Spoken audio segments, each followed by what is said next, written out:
mempersembahkan serial Sandiwara Radio Putri Cadar Biru. Putri Cadar Biru. Putri Cadar Biru, dialah si Ratu Lembah Cacat. Dia yang ditakuti oleh setiap kesatria karena ketinggian ilmunya, namun sekaligus dikagumi karena jelita tiada tara. Putri Cadar Biru, sebuah kisah menawan dengan latar belakang liku-liku perjuangan putra-putra Mataram dalam rangka mengusir penjajah kompeni dari bumi Jayakarta. Kali ini memasuki episode ke-19 dengan judul 5 Pendekar Lembah Kawung. Naskah karya Suwarso Yusi Samsidar, teknik dan montase Novi Yemumu, musik oleh Franz Harius dengan sutradara Thomas Age.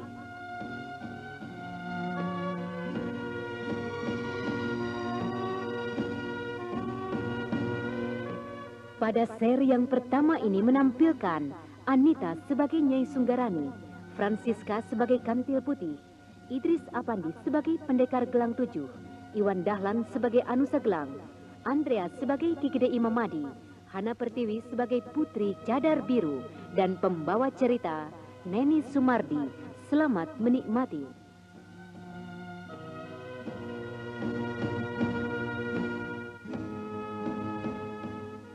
Pada kisah yang lalu diceritakan tentang ketegangan maupun perselisihan antara Anusa Gelang dengan Putri Cadar Biru.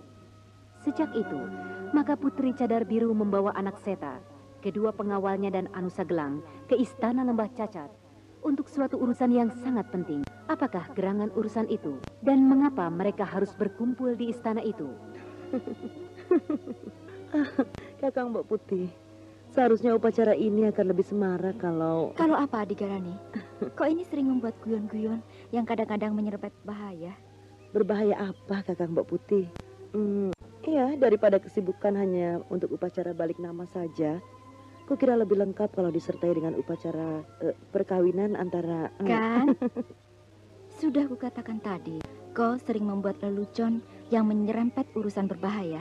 Soal perkawinan siapa saja?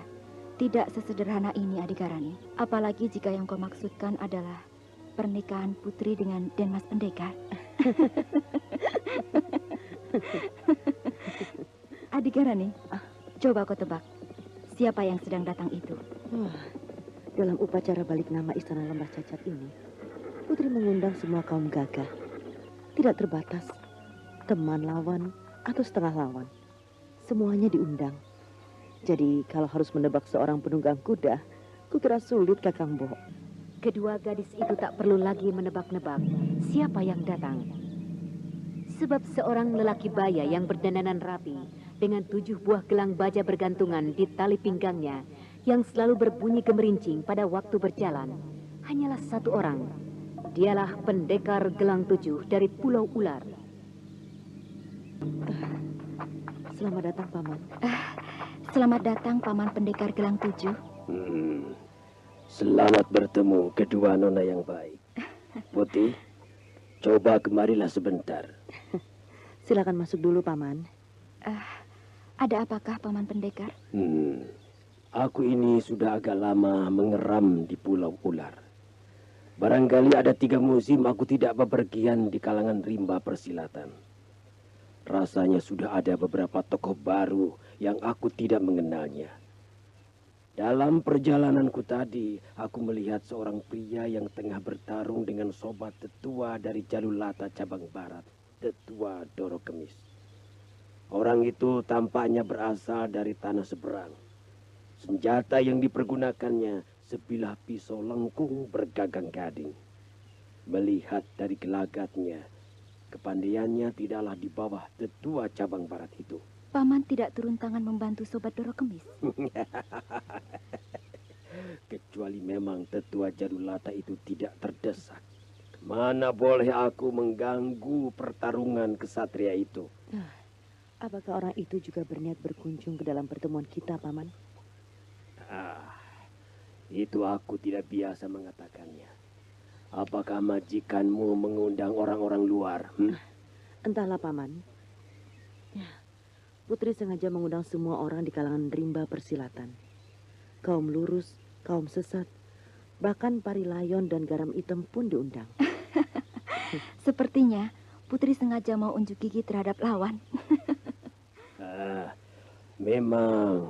Memang kadang-kadang sukar menduga jalan pikiran majikanmu itu.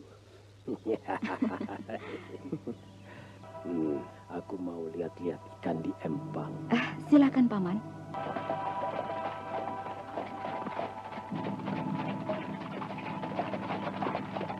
Ketika kereta itu berhenti di luar halaman istana, maka tampak jelaslah sebuah kereta 2 kuda yang dikusiri oleh seorang lelaki muda yang terluka parah. Begitu kereta berhenti, begitu tubuh pemuda itu roboh terguling ke bawah kereta.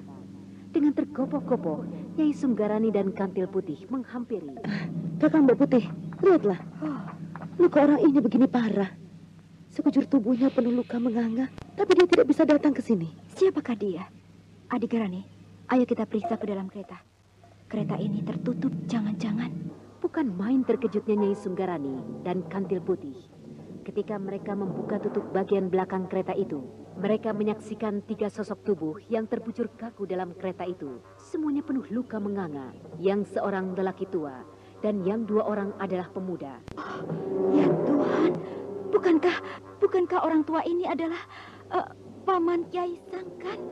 Kalau begitu, mungkin kedua pemuda ini bertiga dengan kusir itu adalah murid-murid perguruan Sangkan. Kakang Mbak Putih, biar aku melapor kepada Putri. Ada apa, Putih? Sunggarani? Lihatlah, Paman Pendekar, guru Sangkan terbunuh.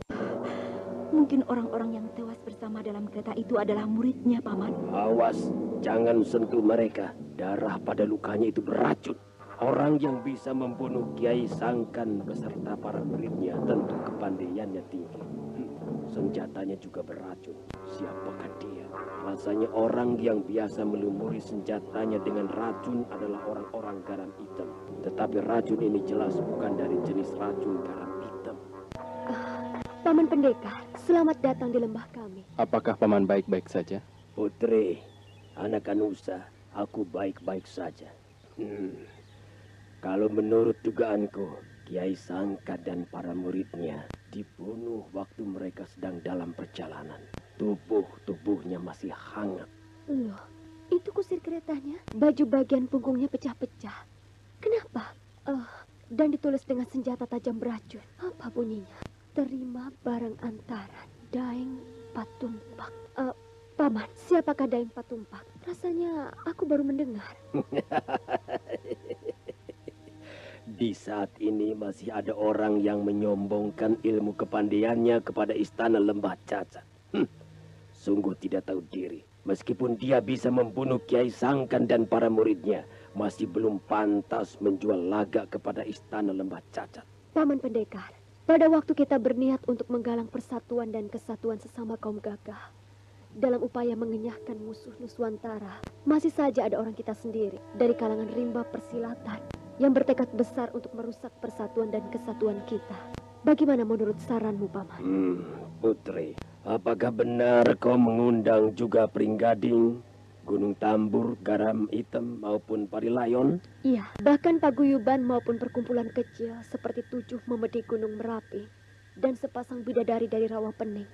Itu pun kami undang. Bagus. Tapi awas, jangan karena kalian memperhatikan kelompok-kelompok kecil itu, perkumpulan ataupun perguruan yang dekat dengan kalian malah lupa mengundangnya. Tepat seperti apa yang Paman katakan. Hampir saja Gunung Putri lupa mengundangnya. Kalau menilik suara kuda-kuda yang tadi berlari ke arah sini, tampaknya ada tamu kalian mendapat halangan. Mungkin mereka bentrokan sesama tamu atau bisa juga musuh sudah mulai berani mendekati istana Lembah Cacat. Putih, coba kau lihat pertempuran itu. Tempat itu masih berada di luar batas lingkungan istana kita. Tapi tamu yang akan mengunjungi acara kita, jangan sampai gagal karena jegalan musuh. Baik, Putri. Putri dan anak Anusa, ada satu pertanyaan yang mengganjal dalam pikiranku sejak aku terima undangan kalian. Sebenarnya apa sih yang mendorong kalian untuk mengganti nama Lembah Cacat menjadi Lembah Kawung? Setahuku nama Lembah Cacat sudah begitu termasyhur, disegani kawan dan ditakuti lawan. Dengan nama Lembah Kawung, apakah dimaksudkan untuk memperindah nama atau sekedar melupakan masa lampau yang kurang menyenangkan? Paman. Paman, gagasan itu semula datangnya dari Kakang Anusa. Untuk lebih jelasnya, Paman boleh minta Kakang Anusa yang menjelaskan. Paman Pendekar, tentang sebuah nama. Nama selalu ada sambung rapatnya dengan bendanya. Ia juga merupakan tanda atau isyarat. Mendengar suatu nama disebutkan orang, maka kita setidaknya akan menangkap suatu isyarat. Lalu aku berpikir tentang nama Cacat. Betapapun isyarat yang tertangkap oleh seseorang dari nama Cacat adalah sesuatu yang kurang menyenangkan. Citra yang terbayang dari balik nama itu adalah sesuatu yang kurang sempurna, sesuatu yang kurang baik, dan sesuatu yang melambangkan masa lampau yang kurang baik. Menurutku, masa lampau itu telah berlalu cukup lama. Sejarah telah membuktikan bahwa nama Lembah Cacat sudah tidak sesuai dengan peristiwa-peristiwa yang terjadi. Lalu, apakah sesuatu yang sudah tidak sesuai, sesuatu yang telah terbenam bersama kemuraman masa lampaunya itu, akan kita pertahankan terus-menerus, Paman? Sejak kapan anak Anusa jadi pemuda yang pintar bicara? Iya. Ya. Memang lembah ini dulunya bernama Lembah Kawung, Paman. Paman Pendekar. Iya. Kita ingin membangun suatu persatuan dan kesatuan kaum rimba persilatan yang dimulai dari kemurnian sejarah tanpa noda, tanpa cacat yang mengawali cita-cita itu, Paman. Ya, kita benar-benar ingin menguburkan sedalam-dalamnya masa lampau yang hitam itu. Mudah-mudahan kaum gagah dapat memahami keinginan kami itu. Tampaknya janggal, Paman. Bukan janggal, Putri. Aneh dan lucu. Kenapa gagasan itu datang dari anak Anusa? Dan penjelasannya begitu rupa seakan-akan anak Anusa sudah menjadi orang Lembah Cacat.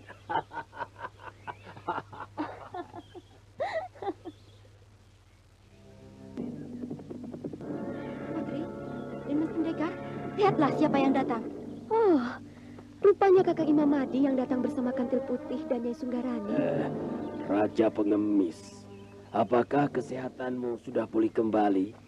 Kelihatannya belum sehat benar. Melihat keadaan Ki Gede Imam Madi yang lemah itu, Anusa Gelang segera memberikan pertolongan. Ia telah membantu menyalurkan tenaga dalamnya ke dalam tubuh Raja Pengemis itu. Ki Gede Imam Madi tanpa bicara duduk bersila sambil memejamkan matanya. Dan Anusa Gelang meletakkan kedua telapak tangannya pada punggung si Raja Pengemis. Dalam waktu beberapa saat, terdengar suara angin berdesis perlahan.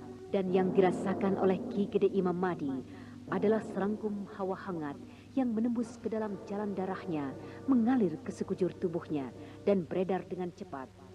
Beberapa saat kemudian, datang-datang aku sudah mengganggu Dimas Pendekar. Putri dan Mas Pendekar Gelang 7, maafkan aku. Apa yang menyebabkan kau harus minta maaf, Raja Pengemis? Di antara kita sudah tidak perlu lagi terlalu banyak basa-basi seperti itu. Keadaanmu perlu pertolongan, lalu anak Anusa memberikan pertolongan. Itu sudah impas. Kantil Putih, Sunggarani, siapakah orang-orang itu yang mencegat si Raja Pengemis tadi? Aku tidak mengenalnya, Paman. Tampaknya mereka baru muncul di kalangan rimba persilatan. Pemimpin mereka kelihatannya seperti orang dari tanah seberang. Entahlah, menilik ilmu silatnya, dia tergolong ahli Jabal Kanin yang cukup berbahaya. Anda sekarang masih mendengarkan Sandiwara Radio Putri Cadar Biru di channel Memori 80.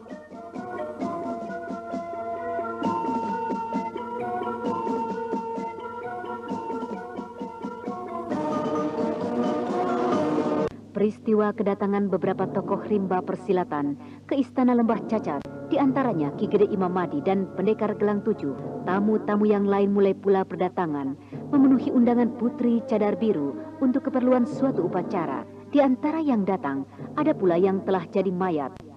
Mereka adalah Kiai Sangkan beserta 2 orang muridnya. Siapakah yang telah menurunkan tangan keji terhadap perguruan Sangkan? Ada hubungan apakah dengan upacara Istana Lembah Cacat itu? Rupanya Pringgading hanya mengirimkan seorang muridnya, yaitu Nini Eka. Lihatlah, tampaknya dia memang datang seorang diri. Belum tentu, Kakak. Kita sudah mengenal Pringgading. Nini Susur banyak akal bulusnya. Salam hormatku, Putri. Guru menyampaikan permintaan maaf karena tidak bisa memenuhi undangan yang sangat terhormat ini. Eka, pepatah kuno mengatakan, melihat murid sama dengan melihat gurunya. Kehadiranmu sebagai murid kepala Pringgading sudah cukup memberi muka kepada Istana Lembah Cacat. Putri, jangan lagi kau menyebut istilah Istana Lembah Cacat. Bukankah kita sudah sepakat untuk menghapuskan nama itu dan menggantinya dengan nama lain? Sobat maling kecil, silahkan. Mana dia istrimu Nyai Rantan Sari? Apakah setelah menjadi nyonya maling kecil lalu tidak boleh munculkan diri di kalangan rimba persilatan? Wah, repot Putri. Saat sekarang dia sedang siap-siap menghadirkan satria angin-angin kecil yang kedua. Kalau aku ajak datang ke sini, apakah di istana ini ada dukun bayi? Hei, rupanya Jalulata cabang barat datang bersama tetuanya. Sobat Doro Kemis, apakah orang-orangmu mau dijadikan company? Pakai berbaris seperti itu segala. Karena aku tahu bakal bertemu sahabat maling kecil, maka pengemis harus berbaris. Jangan sampai kalah gaya dengan maling. Sebagai perkumpulan yang besar dan disegani lawan maupun kawan, undangan Istana Lembah Cacat mendapat sambutan dari berbagai pihak. Setiap yang diundang, mereka merasa mendapatkan kehormatan, sehingga tidaklah mengherankan apabila tamu undangan hari ini sangat membludak dari perkumpulan besar, perguruan, atau kelompok-kelompok ahli silat maupun perorangan-perorangan. Semua datang dengan niat yang berbeda-beda. Ada yang menyambut gembira undangan itu, ada yang asal muncul, dan ada pula yang membawa suatu rencana. Hal itu juga disadari oleh Putri Cadar Biru. Segenap hadirin, kaum gagah rimba persilatan dan handai tolan yang terhormat. Sungguh rasa syukur kami teramat besarnya bahwa undangan kami mendapatkan sambutan yang begini mengembirakan. Terwujudnya suatu pertemuan besar seperti saat ini sesungguhnya merupakan suatu petunjuk bahwa kita masih bisa bersatu. Hal ini semata-mata merupakan cita-cita para leluhur kita yang menginginkan terciptanya persatuan dan kesatuan kaum gagah rimba persilatan untuk membangun tanah tumpah darah sekaligus mengusir musuh-musuh bangsa Nuswantara. Hadirin dan kaum gagah yang kami muliakan, selama ini Istana Lembah Cacat telah menimbulkan banyak kekacauan dan kekecewaan di antara sesama kita. Hal itu disebabkan oleh karena piciknya pandanganku selaku majikan dan kebodohan yang ditimbulkan oleh sebab pengalaman yang masih hijau. Untuk itu, aku bersama seluruh orang-orangku mohon maaf. Tapi selama itu pula, kami telah berusaha untuk memperbaiki. Bahwa hadirin telah sudi memenuhi undangan kami ini, itu merupakan pertanda bahwa upaya kami untuk memperbaiki kesalahan dan keluputan dapat dipahami oleh para sahabat dan handai tolan. Putri, aku tidak pandai bicara seperti guru, tetapi aku ingin kau bicara seperlunya saja. Kita orang rimba persilatan. Sikap berbelit bukanlah sikap kaum gagah. Ini Eka, kau masih begitu muda. Masakan sedikit pun tidak bisa bersabar, Nini. Sabar apa? Kalau terlalu sabar, biasanya sering kecolongan. Apakah kau tidak tahu? Ada maling mengaku sebagai orang gagah di tempat ini. Nineka, lidahmu tajam seperti sembilu. Kau memang murid yang luar biasa. Kecuali mewarisi ilmu silat gurumu, kau juga mewarisi juga sifat-sifatnya. Hanya ada sedikit bedanya. Kalau gurumu cantik seperti bidadari, kau ini gadis berpipi tinggi, setinggi... Maling busuk! Kau! Maafkan aku para sahabat. Aku mohon kiranya kalian sudi menahan diri. Yang satu maling, yang satu pengemis. Ruangan ini baunya begini apa? Putri, kejadian seperti ini memang sudah diduga bakalan terjadi. Oleh karena itu sebaiknya kau teruskanlah berbicara agar tidak terbuang waktu begitu banyak. Baiklah Sobat Doro Kemis. Baiklah, para undangan yang kami muliakan, mari kita lanjutkan pertemuan kita. Sebagaimana telah kami paparkan di depan, kami memang muda dalam pengalaman, cepat dalam pandangan, sehingga dalam berbagai tindakan sering kami salah bicara dan salah bertindak. Terdorong oleh suatu keinginan untuk menyeram-nyeramkan diri, maka kami memberi nama perkumpulan kami dengan sebutan Perkumpulan Istana Lembah Cacat. Setelah melalui rembukan dengan beberapa sahabat maupun orang-orangku sendiri, maka ingin sekali pada kesempatan yang sangat mulia ini, kami mengganti nama Istana Lembah Cacat dengan nama Lembah Kawu, sesuai dengan nama asli lembah ini. Putri, apa artinya mengganti sebuah nama? Apakah dengan cara itu berarti segala sepak terjang orang-orang lembah cacat yang buruk dan keji pada masa yang lampau akan bisa terhapus sama sekali? Tentu saja tidak, Nini Eka. Namun demikian sudah menjadi tekad kami, setiap warga Istana Lembah Cacat, untuk membuang jauh-jauh kebiasaan lama, sikap-sikap yang dahulu, dan merubahnya dengan cara yang baru, yakni menggalang persatuan dan kesatuan sesama kaum rimba persilatan, dan bersama kaum gagah melawan penjajahan kompeni. Kedengarannya begitu gampang. Merubah sikap dan sifat iblis. Apakah karena adanya pendekar Grojogan Sewu di tempat ini, lalu kau bersama orang-orangmu lantas merubah sikap?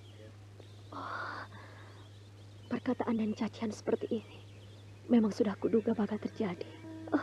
Aku tidak usah menanggapi ucapan itu. Termasuk semua orang-orangku juga sudah sepakat untuk tidak menghiraukan ejekan semacam itu. Pepatah lama mengatakan, kalau ingin mengenal seorang guru, lihat saja muridnya. Nini Eka, sungguh-sungguh kau ini luar biasa. Luar biasa. Luar biasa apa, Paman Pengemis? Sudah sejak sekian lama, Jalulata diketahui semua orang selalu dekat dengan Lembah Cacat. Kalau sekarang kau memberikan dukungan luar biasa, tentu saja semua orang maklum. Luar biasa, Nini Eka, karena kau ini bisa menjiplak seluruh perwujudan gurumu. Nada bicaranya, sikapnya, tingkah lakunya, kelakuannya. Dan yang luar biasa, kalau gurumu cantik, kau kurang. Pengemis kotor. Semua orang juga tahu kalau Ki Gede Imamadi dan Jalulata sudah jadi kawanan iblis. Nini Eka, jaga lidahmu. Apakah kau kira Jalulata pernah gentar kepada Pringgading yang menjadi sarang para hamba sahaya, para pengkhianat yang lebih suka memilih jadi hambanya kompeni daripada jadi rakyat Mataram? Mau apa kau pengemis kecil? Kau harus berani memikul akibat dari perkataanmu. Pringgading tidak mengenal ampun terhadap para iblis kecil.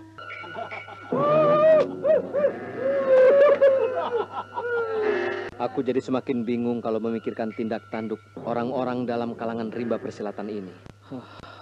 Dulu aku mati-matian bersama para sahabat kaum gagah menentang dan mengutuk Istana Lembah Cacat. Bahkan Tetua Perserikatan, Kiai Ageng Braja, Denmas Pendekar Gelang 7, maupun para pinisepuh juga tidak tinggal diam. Kita semua menganggap Istana Lembah Cacat sebagai musuh nomor 1 yang harus dibumi hanguskan dan diratakan dengan tanah. Anehnya, yang paling gencar memusuhi Istana Lembah Cacat dengan segala macam caranya adalah Pringgading. Tetapi sejak terjadinya peristiwa pembebasan tawanan di Master Cornelis, permusuhan dengan Istana Lembah Cacat menjadi surut. Pada akhirnya orang melihat yang mana emas dan yang mana loyang. Orang melihat musuh yang lebih besar, yaitu ancaman terhadap kedamaian dan kemerdekaan bangsa Nuswantara. Untuk apa kau ngoceh seperti itu, maling kecil? Aku tidak sedang main-main, Eka. Permusuhan antara Pringgading dengan Istana Lembah Cacat maupun permusuhan ini susur dengan aku si maling kecil adalah urusan pribadi.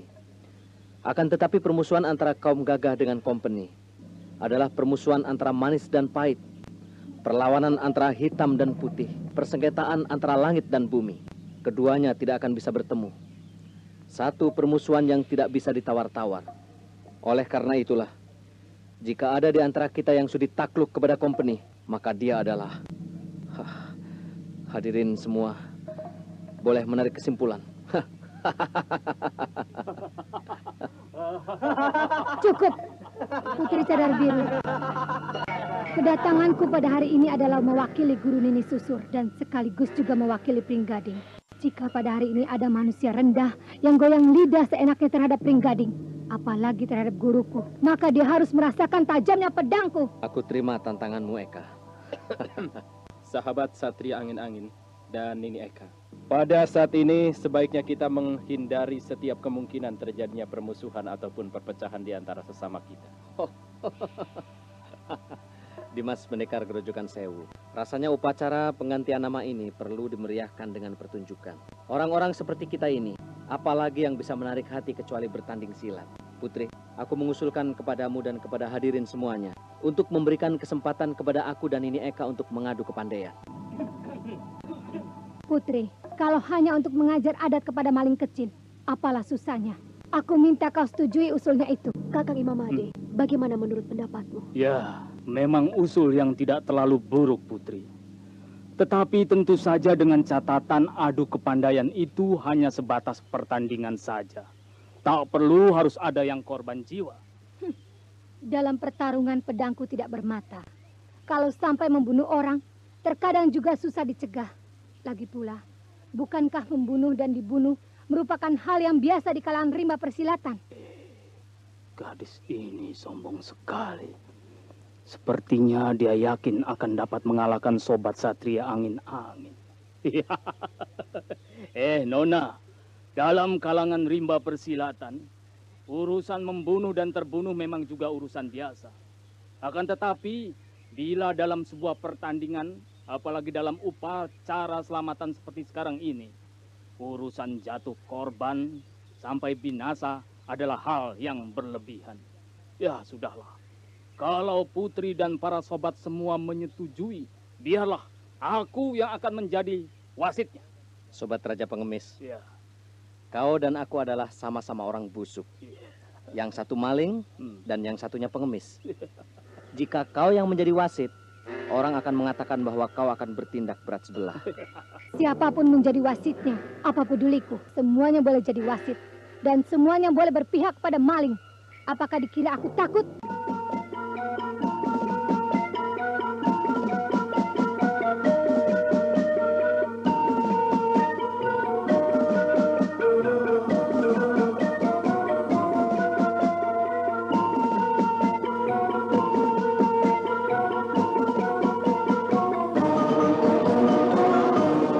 Terjadi ketegangan antara Nini Eka dari Pringgading dengan Satria Angin-Angin yang telah menjurus ke arah pertarungan. Ki Gede Imam Mahdi yang berusaha meredakan perselisihan itu dengan mengusulkan sebuah pertandingan dan ia jadi wasitnya, ditolak oleh pendekar Satria Angin-Angin. Bagus. Nona Pringgading ini memang keras dan lihai dengan mengatakan bahwa semua orang boleh jadi wasit dan semuanya boleh berpihak kepada sobat Satria Angin-Angin, Nona Pringgading. Namaku Nini Eka, Paman Pendekar, bukan Nona Pringgading. Iya, aku salah bicara, maafkan. Aku tahu kau bermaksud memanaskan hati sekalian yang hadir agar risih untuk membantu sobat Satria. Tapi Nona Eka, kau tidak perlu khawatir. Yang hadir di sini bukan kawanan pengecut atau gerombolan serigala yang gemar main keroyokan. Meskipun 1 lawan 1, belum tentu sanggup kau menghadapi sobat Satria. Syukurlah kalau kalian tahu. Ya, bicara terus terang. Andai kata bukan karena tantanganmu yang kau ajukan secara terbuka itu, Nini. Rasanya aku malu kalau harus bertarung melawanmu. Sepantasnya aku bertempur melawan gurumu. Baru seimbang. Nini Susur lebih menarik untuk dijadikan lawan. Diam! Siapa yang berani merendahkan guruku akan rasakan akibatnya. Aku minta hadirin tenang. Kalau begini caranya, kalian bisa disebut sebagai orang yang tidak mengindahkan tata krama perjamuan. Upacara ganti sesulih ini belum selesai. Mengapa kita sudah ribut-ribut sendiri? Putri, kalau melihat gelagatnya tamu-tamu kita ini sudah gatal tangan. Lebih baik segera saja kau selesaikan upacara ini. Baik, Paman Pendekar. Ayo Sunggarani, Kantil Putih, siapkan perlengkapan upacara. Tampak kesibukan dalam perjamuan itu. Para anggota barisan 3 bendera yang mengenakan pakaian 3 macam warna itu, hijau, kuning, dan merah, sibuk menata meja kursi, di mana mereka meletakkan tumpeng-tumpeng yang masih mengepulkan asapnya yang wangi. Sebuah gerobak dengan sebuah tumpeng raksasa di dalamnya didorong oleh Ki Darbas sendiri menuju tengah-tengah altar. Ada juga mereka yang bertugas menambah suguhan-suguhan ataupun hidangan untuk para tamu. Hadirin yang kami muliakan, dengan mengagungkan kebesaran Sang Murbeng Alam, mengucap syukur atas perkenannya, kami melaksanakan upacara sederhana ini. Serta dengan izin hadirin semuanya, maka perkenankanlah kiranya kami memotong tumpeng arga suci ini sebagai pertanda pupusnya nama Lembah Cacat dan berganti dengan nama Lembah Kawu.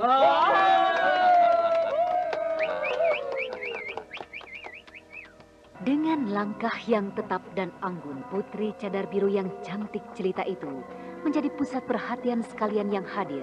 Dalam hati mereka semua mengagumi kejelitaan yang luar biasa yang tertampil dari pribadi gadis perkasa itu. Ketika sebelah tangan Putri Cadar Biru menyembul dari dalam jubahnya untuk memotong tumpeng, maka terdengarlah suara decap kekaguman, lahan nafas yang tertahan, seakan mereka baru menyaksikan keindahan alami dari jasad gadis itu yang sesungguhnya sudah sejak lama mereka melihatnya.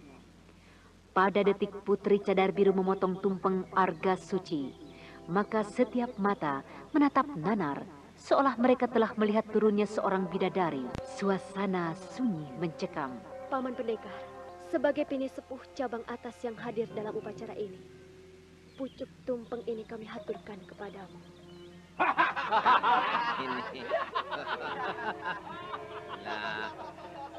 Terima kasih Putri atas pemberian pucuk tumpeng arga suci ini. Hadirin dan para sobat rimba persilatan, sejak hari ini maka kita akan menyebut Putri Cadar Biru sebagai majikan istana Lembah Kawu.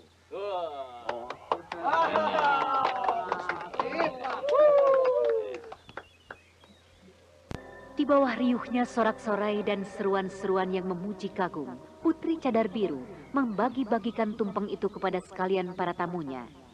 Ki Gede Imam Madi, Satria Angin-Angin, maupun Tetua Dorok Kemis, semua mendapatkan bagiannya. Hingga kemudian tibalah Putri Cadar Biru di hadapan Nini Eka.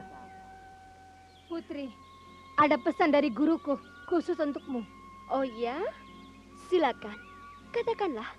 Meskipun kalian akan mengganti nama, 1000 kali ganti nama, guru akan tetap mengatakan bahwa kau adalah Ratu Iblis Istana Lembah Cacat. Oh, begitu. Ya, terima kasih. Gurumu memang suatu perlambang sebagai wanita gagah yang teguh pendiriannya. Sampaikan ucapan terima kasihku, Eka. Anda sekarang masih mendengarkan Sandiwara Radio Putri Cadar Biru di channel Memori 80.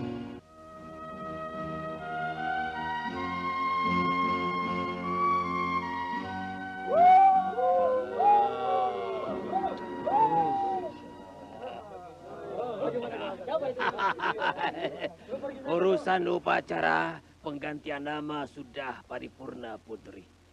Atas nama para pini sepuh kalangan rimba persilatan, aku menyampaikan selamat. Selamat Putri, selamat. Putri, selamat. Putri, selamat. Istana Lembah Kaum, selamat. Selamat. Dan Mas Pendekar, setelah upacara penggantian atau alih nama ini paripurna, apakah boleh aku mengajukan suatu usul? Kenapa usulmu ditujukan kepadaku, sobat? Bukan kepada putri yang telah usai membayar niatnya. Tidak, usulku ini lepas dari urusan upacara alih nama. Baiklah, kalau begitu katakanlah usulmu itu, sobat. Dan Mas Pendekar menjadi wasit, sudikah kiranya untuk menyelesaikan perselisihan antara si maling kecil dengan gadis sombong Pringgading itu? Sobat Imam Madi, bagaimana ada permintaan seperti itu? Bukankah biasanya orang yang bisa bertindak adil itu justru kau? Aku ini jarang bisa bertindak adil. Aku lebih banyak menurutkan perasaanku. Dan sifat angkuhku sering membuatku bertindak main hantam kromo. Dan Mas Pendekar Gelang 7. Kalau aku yang jadi wasit, Sobat Satria Angin-Angin tidak setuju.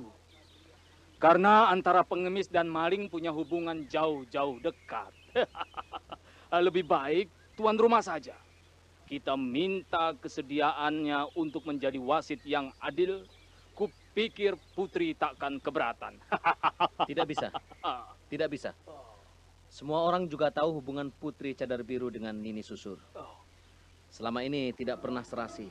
Jika Putri menjadi wasit, kemudian aku memperoleh kemenangan. Mudah saja orang menuduhku bahwa Putri memihak kepadaku dan menghancurkan lawan. Mengapa harus banyak bicara dan ribut-ribut? Wasit untuk apa? Pertarunganku dengan maling busuk itu adalah pertarungan hidup dan mati. Aku tak akan membiarkan dia bisa gentayangan di atas bumi ini. Sombong benar bocah itu.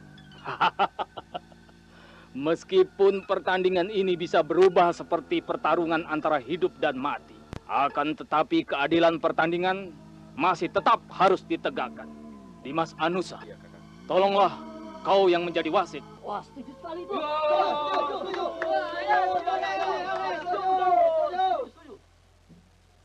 Nona Eka, diharapkan kau dapat menahan diri dari tindakan yang bisa mengakibatkan persatuan kaum gagah terpecah belah.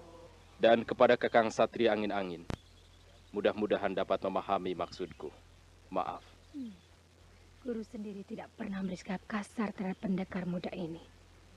Aku pun harus bersikap demikian. Kecuali pendekar Grojogan Sewu itu disukai oleh semua orang gagah. Putri Cadar Biru dan orang-orangnya juga menghormati. Dan Mas Pendekar, kau boleh menjadi wasit asalkan dapat bersikap tidak memihak.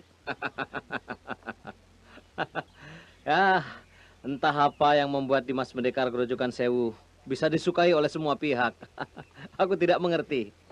Tetapi aku bersyukur. Sebab Dimas Pendekar memang bisa bersikap adil. Terima kasih Kakang Satria dan Nona Eka. Aku tetap mengharapkan pertandingan kalian berdua merupakan pertandingan yang hanya menentukan unggul atau tidak, tanpa harus menjatuhkan korban. Dan Mas Pendekar, mengapa sekarang kau bersikap begitu ceriwis? Dalam pertarungan bersenjata, tak mungkin dihindarkan jatuhnya korban. Atau barangkali kau menghendaki aku tidak mempergunakan pedang? Dimas Pendekar, biarkan gadis sombong itu mempergunakan pedangnya. Kalau perlu, dia boleh mempergunakan 2 atau 3 buah pedang. Satria Angin-Angin tidak pernah gentar menghadapi orang yang bermulut besar. Bermulut besar apa? Bermulut besar ya mulut besar. Sombong, gede omong, dan kosong melompong. Tutup mulutmu. Bagi tokoh-tokoh seperti Pendekar Gelang Tujuh, Ki Gede Imam Madi maupun Putri Cadar Biru sendiri, sikap angkuh dan sombong Nini Eka itu memang menimbulkan tanda tanya. Gadis Pringgading itu memang bernyali besar, tetapi jika tidak karena mengandalkan sesuatu, tak mungkin ia berani begitu kurang ajar di tempat itu. Anak Anusa, kukira kau sudah boleh membawa mereka berdua itu ke pelataran istana Lembah Kawung ini. Apakah tidak lebih baik dilakukan di dalam Geraha Ulah Krida saja, Paman Pendekar? Dalam Geraha Ulah Krida, rasanya kurang leluasa. Perhatikan yang akan bertanding itu. Yang seorang adalah Dara Pringgading yang ahli pedang, perlu keleluasaan gerak. Dan yang seorang lagi adalah maling yang biasa lari-larian ke sana kemari. Apakah Paman Pendekar bermaksud memancing serigala yang tengah sembunyi di balik belukar? Putri, kau memang pintar. Kita memang ingin menyaksikan secara leluasa keleheyan ilmu pedang Pringgading yang termasyhur itu. Anak Anusa, pertandingan itu sudah boleh dimulai. Kita lihat saja, Putri. Kukira dugaanmu tidak akan meleset jauh. Baiklah. Nona Eka dan Kakang Satria, mari kita ke halaman istana. Dimas Pendekar, kau belum menanyakan gadis Pringgading itu setuju atau tidak di pelataran istana. Biasanya gadis rewel seperti dia itu banyak benar tingkahnya. Banyak tingkah apa? Kau yang takut bertarung di halaman. Mengapa takut? Bertarung melawan perempuan sombong meskipun disarangnya juga aku tidak akan takut. Yang aku takutkan justru jika kau membatalkan niat untuk bertanding, nona kecil.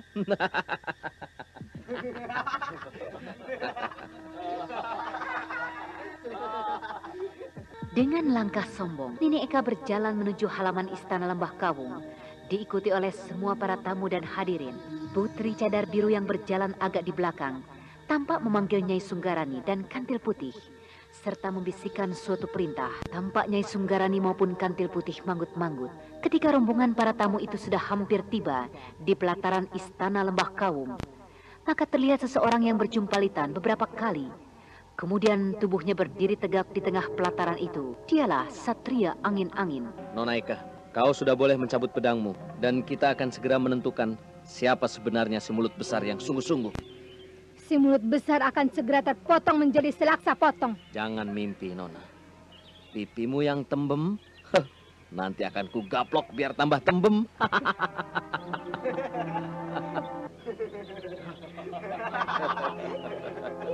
Parat, tutup mulutmu.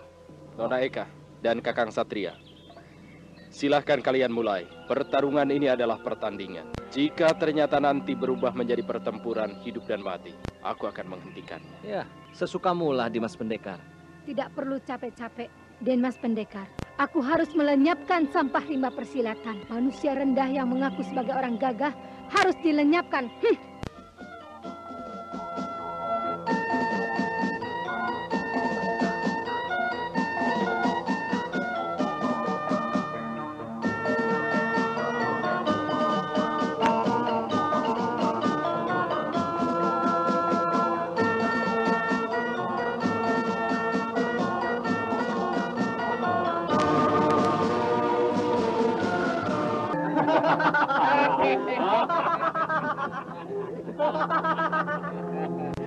Aku akan menghitung sampai 3. Apabila hitunganku sudah sampai pada bilangan 3, kalian sudah boleh mulai. 1, 2, 3, ya! Ilmu pedang Pringgading memang ganas dan cepat. Rupanya Nini Eka sudah hampir mewarisi seluruh kepandaian gurunya. Tidak hanya mewarisi ilmu pedang gurunya saja, Dimas Pendekar, termasuk juga tingkah laku dan perangainya. Ya, untung yang menghadapi Kakang Satria Angin-Angin. Meskipun dengan tangan kosong, dia dapat mengimbangi secara baik. Tapi belum tentu, Dimas. Coba kita perhatikan sebentar lagi. Jurus-jurus pedang Pringgading tidak dipahami oleh Sobat Satria. Kalau dia hanya mengandalkan tangan kosong, pada akhirnya akan terdesak.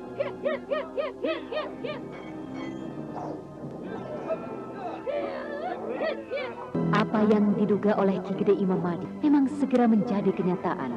Dengan gerakan yang sangat cepat, dari sudut yang hampir tidak masuk akal, tiba-tiba pedang Nini Eka menikam deras ke arah lambung Satria Angin-Angin. Hanya dengan kecepatan dan kematangan gerak seseorang yang sudah berpengalaman sajalah, maka Satria Angin-Angin berhasil membuang diri ke belakang dan lolos dari maut yang menerkam. Apa kataku, Dimas? Pada akhirnya Sobat Satria harus mengeluarkan senjata andalannya yang berupa sepasang gamparan baja itu.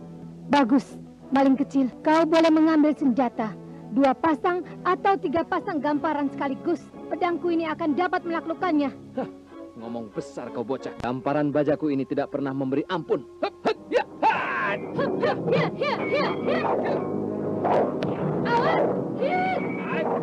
Kakang Imam Mahdi, di antara sekian banyak senjata yang banyak dipakai orang, aku kurang memahami keunggulan senjata gamparan. Dapatkah Kakang memberikan sedikit keterangan? Memang, senjata gamparan baja memerlukan latihan yang sangat khusus, Dimas. Senjata itu berbahaya apabila menghantam atau menggebuk. Gerakan lain kurang berbahaya, tapi dia memiliki kelebihan menyerang sambil tetap melindungi tangan. Orang yang lihai memainkan senjata itu dapat memainkan serupa tongkat ganda. Maling busuk, jangan kegiraan dulu kau. Senjata gamparanmu yang tolol itu akan segera dibungkam oleh pedangku. Ya, percaya, aku percaya. Tetapi hati-hati kau, Nona Eka. Pedangmu akan dapat dibuat tidak berkutik. Dijepit kedua gamparan bajaku ini. Mau bukti? Orang tak tahu penyakit.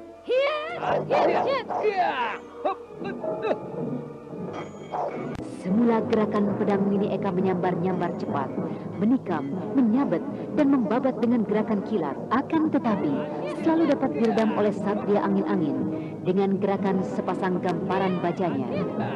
Selanjutnya tiba-tiba, gerakan pedang Nini Eka berubah perlahan, gemetar, dan tubuh gadis itu bergoyang-goyang ke kiri ke kanan.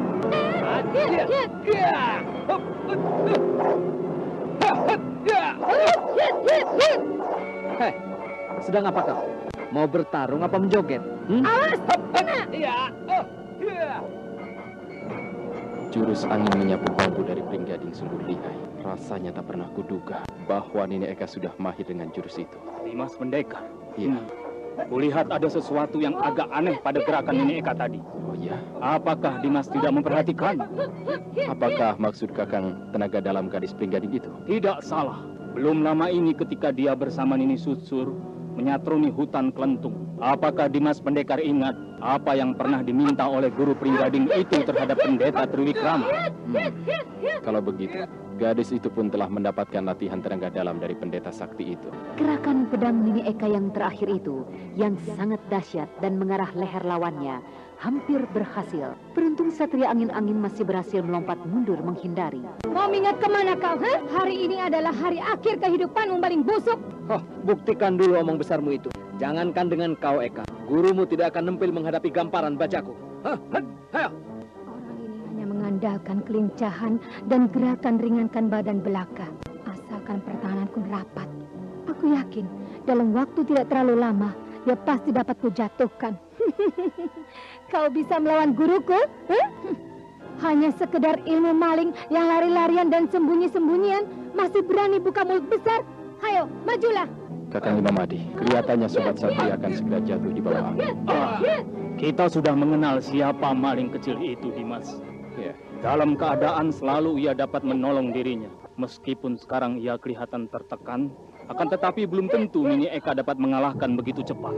Kakang Imamadi, mungkinkah Sobat Satria menyembunyikan suatu jurus yang mematikan? Setauku, dia memang mengandalkan ilmu ringankan badannya belaka. Sedangkan ilmu menangkap dan mencengkramnya tidak luar biasa. Menyembunyikan jurus simpanan sih tidak, Dimas. Tetapi dia mempunyai siasat tersembunyi. Sebagaimana juga maling pada setiap gelagat yang membahayakan, dia selalu menemukan jalan keluar untuk meloloskan diri. Sementara permainan pedang Nini Eka semakin gencar dan menggebu-gebu, maka kedua gamparan baja Satria Angin-Angin digerakkan dengan lamban dan seperti malas-malasan, sehingga Nini Eka mengira bahwa lawannya telah mulai kehabisan tenaga. Rasakan sekarang, sebentar lagi akan terkuras seluruh tenagamu maling busuk. Dan pada saat itu, aku akan menurunkan pukulan yang menentukan. Nini Eka, apakah pertarungan kita sudah boleh kita akhiri dengan hasil seri? Kau tidak kalah dan aku pun tidak menang. Bagaimana? Setuju? Sampai salah seorang mampus baru boleh kita akhiri. Kalau kau memang takut, kau harus bersumpah di depan semua orang bahwa setiap bertemu orang Pringgading, kau akan menjauh sampai jarak sepemanah jauhnya. Kesombonganmu sudah kelewat takaran, Nini Eka. Hari ini kalau aku tidak dapat menghajar pantatmu pulang balik, pulang pergi, lebih baik aku tidak bertemu dengan orang. Ayo, mampus kau. Kakang Imamadi, bagaimanapun juga, ucapan Sobat Satria itu terlalu temberang. Mungkin juga. Kalau tidak ditolong maling kecil itu, bisa-bisa harus menyembunyikan diri seperti kura-kura dalam pasir. Ayo, awas juga kena.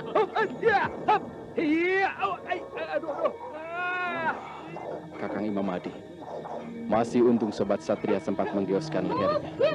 Kalau tidak, bukan pundak kirinya yang terluka, melainkan tenggorokannya akan berlubang. Jurus pedang Nini Eka tadi itu disebut daun bambu menolak angin. Tidak salah, Dimas. Biasanya kalau orang sudah melancarkan serangan dengan jurus daun bambu menolak angin, maka ia akan menyusul dengan jurus carang bambu bergerit atau diteruskan dengan pring sedapur bergoyangan. Itu biasanya. Dimas Pendekar. Ya, Kakang. Bukankah jurus pedang pring sedapur dari Pringgading itu bersumber pada gerakan menyilang yang berasal dari depan pusar? Benar, Kakang.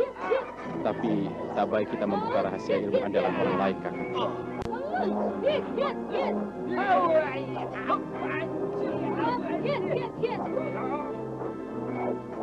Mendengar percakapan antara Ansa Gelang dan Ki Gede Imamadi yang nadanya memberikan petunjuk kepada dirinya, akhirnya Satria Angin-Angin sadar. Ia tahu bahwa serangan-serangan Nini Eka memang berasal dari arah pusar yang bergerak menyilang. Sejak itu, maka Satria Angin-Angin tahu apa yang harus dilakukannya. Semua keparat busuk, keparat rendah, mengapa kalian membantu dia? Pengecut licik, Mengapa kalian membantu dia? Siapa yang membantu orang? Kalau aku hanya tanya kepada Dimas Pendekar, apakah itu sah? Jangan banyak cincong. Kalian semua boleh turun mengeroyok pengecut busuk.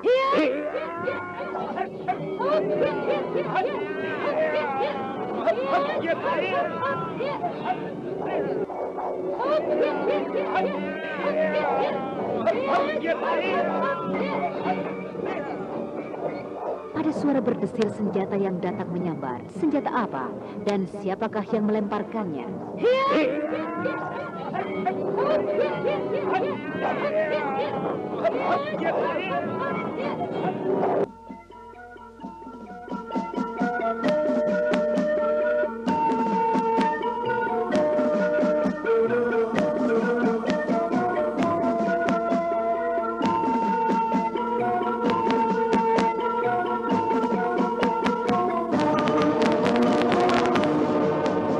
Saudara pendengar, bagaimanakah akhir dari pertarungan itu?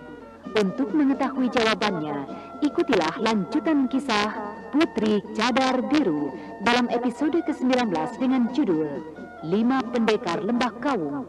Sampai jumpa.